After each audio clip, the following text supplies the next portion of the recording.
મિત્રો અત્યારે શિયાળામાં વટાણા એકદમ ફ્રેશ અને ભરપૂર માત્રામાં આવે છે, એટલે લીલા વટાણાની મોટાભાગની રેસિપીઓ હું આ સમયમાં બનાવું છું, કેમ કે અત્યારે વટાણાના દાણા એકદમ સરસ ફ્રેશ હોય છે અને ટેસ્ટમાં ગળાશ પડતા હોય છે. મારા ઘરે અઠવાડિયામાં 2 વખત લીલા વટાણાની કોઈને કોઈ ટેસ્ટી રેસિપી બનતી જ હોય છે. એમાંની એક આજે હું તમારી સાથે શેર કરું છું. હેલો ફ્રેન્ડ્સ, ધમુસ કિચન એન્ડ વ્લોગ પર તમારું સ્વાગત છે. મિત્રો, શું તમે કાચા વટાણામાં 1 વાટકી દહીં નાખી અને કોઈ ટેસ્ટી એવી રેસિપી બનાવી છે? અને જો ના, તો આજની રેસિપી એકદમ યુનિક અને અલગ છે અને 100% આ રેસિપીને પહેલા તમે ક્યારેય ટ્રાય નહીં કરી હોય. તો ચાલો બનાવવાની રીત જોઈ લઈએ. હવે આજની ટેસ્ટી રેસિપી બનાવવા માટે આપણે અહીંયા 150 ગ્રામ જેટલા લીલા વટાણા લીધા છે અને મેં અગાઉ કહ્યું એમ વટાણા એકદમ સરસ ફ્રેશ હોય છે અને એના દાણા પણ ખૂબ સરસ મીઠા હોય છે. તો અહીંયા બધા જ વટાણાની શીંગમાંથી આપણે દાણાને અલગ કરી લઈએ. તો અહીંયા આપણે દાણાને અલગ કરી લીધા છે. હવે આ રીતે વટાણાના દાણાને અલગ કર્યા પછી આપણે ચોપર લઈશું અને તૈયાર કરેલા દાણાને એમાં ટ્રાન્સફર કરીશું. ત્યાર પછી વટાણાની સાથે આપણે થોડી કોથમીરને પણ ઉમેરી દેવાની છે.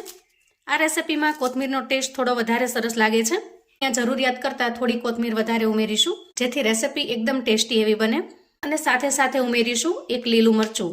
આ મરચું બહુ તીખું પણ નહીં અને સાવ મોળું પણ નહીં, એ રીતે છે. તમારી પાસે જો તીખી મરચી હોય અથવા તો મરચું વધારે પડતું તીખું હોય તો તમારે તીખાશનું પ્રમાણ જોઈને ઉમેરવાનું. અને ત્યાર પછી આદુનો એક નાનો ટુકડો આ રીતે સમારીને ઉમેરી દઈએ. હવે 1 ચમચી જેટલું પાણી ઉમેરી દઈએ, જેથી ચોપ કરવામાં એકદમ સરળતા રહેશે. અને ઢાંકણ ઢાંકી ખૂબ સરસ રીતે ચોપ કરી લઈએ. તો જુઓ, અહીંયા આપણે વટાણાને પીસી અને આ રીતે એના ચંક્સ રે, થોડા નાના ચંક્સ રે, એ રીતની પેસ્ટ બનાવવાની છે.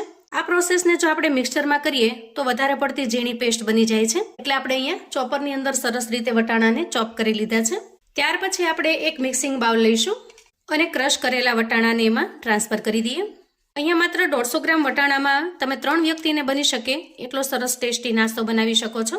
અને નાસ્તો એટલો ગજબનો ટેસ્ટી બનશે કે એક વખત બનાવ્યા પછી જ્યાં સુધી લીલા વટાણામાં આવશે ત્યાં સુધી તમે વારંવાર બનાવવાનું પસંદ કરશો. હવે આપણે વટાણામાં 1 નાની વાટકી જેટલું દહીં ઉમેરી દઈએ. દહીં બહુ ખાટું પણ નહીં અને સાવ મોળું પણ નહીં, એવું મીડિયમ ખટાશવાળું મેં લીધું છે. તમારી પાસે જો ખાટું દહીં હોય તો તમારે આનાથી અડધું ઉમેરવાનું છે. ચમચીના માપથી જોઈએ તો 3 ચમચી જેટલું દહીં મેં ઉમેર્યું છે. હવે વટાણા અને દહીં ખૂબ સરસ રીતે મિક્સ થઈ ગયું છે. એ સમયે મિશ્રણમાં આપણે 2 મોટી ચમચી જેટલો ચોખાનો લોટ ઉમેરીશું અને 1 મોટી ચમચી જેટલો રવો ઉમેરીશું, એટલે કે જે સૂજીનો એકદમ ઝીણો દાણો આવે છે એને ઉમેરવાનો છે. તમારી પાસે જો ઘરમાં ચોખાનો લોટ અવેલેબલ ન હોય તો તમે થોડા ચોખાને ગ્રાઇન્ડરની અંદર ફેરવી સરસ પાવડર જેવું બનાવી અને ચોખાનો લોટ તૈયાર કરી શકો છો. અને અહીંયા જો તમારી પાસે રવો અવેલેબલ ન હોય તો તમે સૂજીને પણ થોડી ગ્રાઇન્ડ કરી લેશો તો એ પણ એકદમ સરસ ઝીણી પીસાઈ જશે. હવે આ બધી જ વસ્તુને આપણે સારી રીતે મિક્સ કરી લઈએ. જુઓ, અહીંયા બંને લોટ ખૂબ સરસ રીતે મિક્સ થઈ જાય વટાણાની અંદર, એ રીતે આપણે મિક્સ કરી લેવાનું. હવે આપણે મિશ્રણની અંદર ચોખાનો લોટ ઉમેર્યો છે અને થોડો રવો પણ ઉમેર્યો છે, તો બંને વસ્તુને ફૂલવા માટે થોડો સમય જોઈશે. તો અહીંયા બાઉલને ઢાંકણ ઢાંકી અંદાજે 5 મિનિટ સુધી રેસ્ટ થવા દઈએ, જેથી ચોખાનો લોટ સારી રીતે મિક્સ થઈ જાય અને રવો પણ સારી રીતે ફૂલી જાય.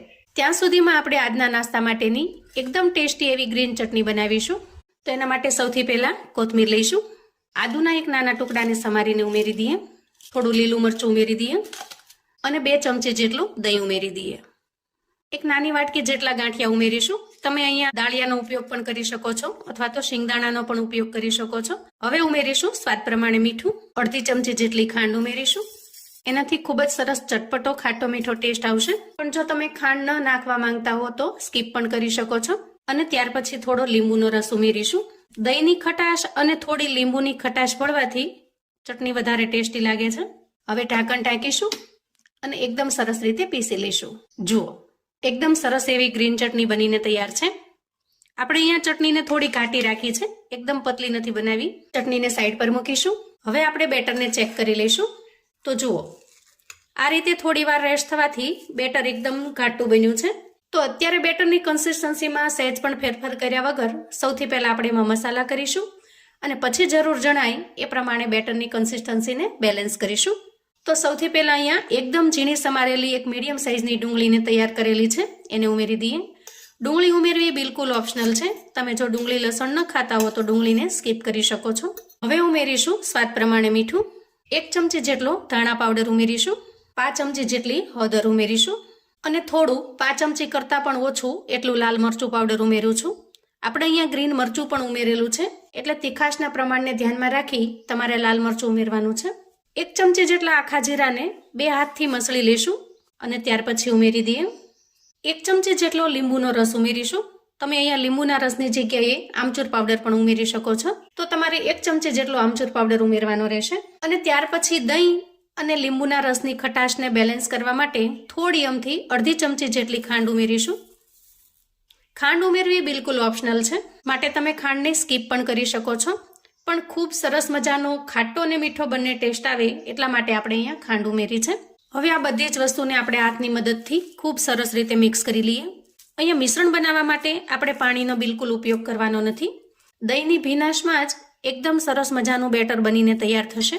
કંઈક આ રીતની કન્સિસ્ટન્સી થાય એ રીતનું આપણે બેટર બનાવવાનું છે, જે એકદમ ઢીલું પણ નથી અને વધારે પડતું કઠણ પણ નથી.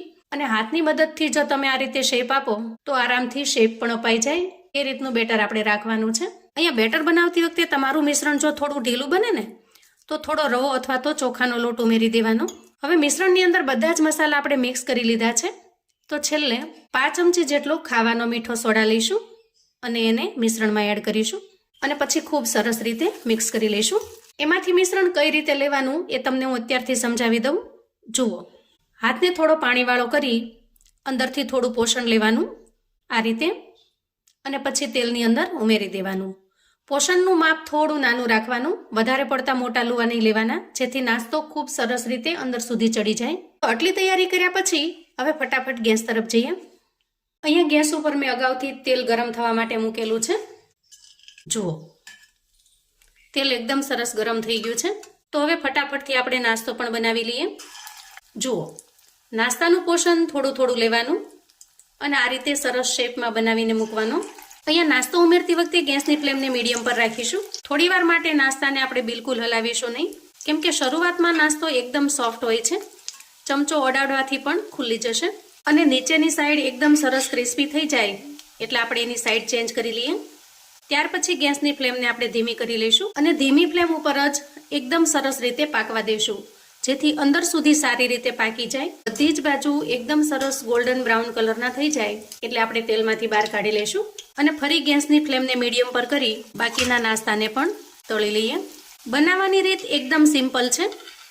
થોડું જો ધ્યાન રાખશો તો એકદમ સરસ ક્રિસ્પી કરારા બનીને તૈયાર થશે. તો આ રીતે આપણે બધો જ નાસ્તો બનાવીને તૈયાર કર્યો છે. અહીંયા આપણો એકદમ ક્રિસ્પી કરારો લીલા વટાણાનો નાસ્તો બનીને તૈયાર છે. અહીંયા હું તમને એક તોડીને બતાવું. ઉપરથી એકદમ ક્રિસ્પી, અંદરથી ખૂબ સરસ પોચો અને જાળીદાર બને છે અને એટલો ટેસ્ટી ગજબનો બને છે મિત્રો કે જો એક વખત બનાવશો ને તો વારંવાર આ નાસ્તો બનાવવા માટેની ફરમાઈશ થશે. ઘરમાં નાના મોટા સૌને ખૂબ જ પસંદ આવે એવો ટેસ્ટી અને લાજવાબ બને છે. આ નાસ્તાને તમે લીલા વટાણાના ભજીયા અથવા તો લીલા વટાણાના વડા પણ કહી શકો છો. સુપર ક્રિસ્પી અને ખાતા પેટ તો ભરાય પણ મન નહીં એવો સરસ ટેસ્ટી નાસ્તો બનીને તૈયાર થાય છે. વળી આ નાસ્તા સાથે ગ્રીન ચટણીનો ટેસ્ટ એકદમ સરસ લાજવાબ લાગે છે. તમે કોઈ પણ ચટણી સાથે પીરસી શકો છો. ટોમેટો ચટણી, ટોમેટો કેચઅપ કે પછી ચાની સાથે પણ આ નાસ્તો એન્જોય કરવામાં તમને ખૂબ જ મજા આવશે. એટલો ટેસ્ટી અને લાજવાબ બને છે. તો આવું અવનવું જાણવા માટે અને મને સપોર્ટ કરવા માટે ચેનલ પર જો તમે નવા છો તો પ્લીઝ ચેનલને સબસ્ક્રાઇબ કરો. વિડીયો ગમે તો લાઈક અને શેર કરો. તમારા સગા સંબંધી મિત્રોને પણ આપણી આજની એકદમ ટેસ્ટી એવી વટાણાના નાસ્તાની રેસિપી ચોક્કસથી મોકલી આપજો, જેથી એ લોકો પણ બનાવીને તૈયાર કરી શકે, એન્જોય કરી શકે અને એના પરિવારને પીરસી શકે. કોમેન્ટમાં મને ચોક્કસથી જણાવજો મિત્રો કે આજની આ ટેસ્ટી વટાણાની નાસ્તાની રેસિપી તમને કેવી લાગી છે. ફરી મળીશું એક નવી રેસિપી સાથે. ત્યાં સુધી આવજો મિત્રો.